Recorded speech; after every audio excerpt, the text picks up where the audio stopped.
I was just thinking about the news, the media. Oftentimes, the news basically makes profit based on clicks. So, what works in terms of getting clicks is the most negative views, the most negative headlines, things that are very disproportionately bad. And I remember years ago, I used to be a fanatic on the news. So much so that even in university, I started the current affairs club where we discussed news, politics, and all this stuff.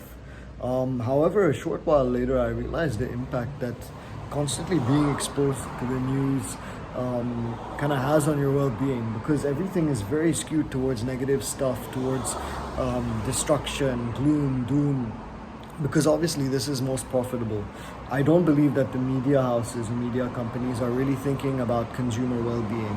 When they're kind of publishing their headlines or their news articles, they're mostly thinking about what's going to make the most views and what's in turn is going to be most negative. So if you feel like you are maybe in a negative headspace and you do consume a lot of media content, maybe take a step back from that. I personally don't think that the human mind has evolved to get 1,000 pieces of bad information in a single second at your fingertips. I just don't think it's entirely sustainable. I used to think that, okay, if I stop watching the news, now I'm going to be out of the loop. And I realized I haven't watched the news in a very, very long time as someone who used to love watching the news.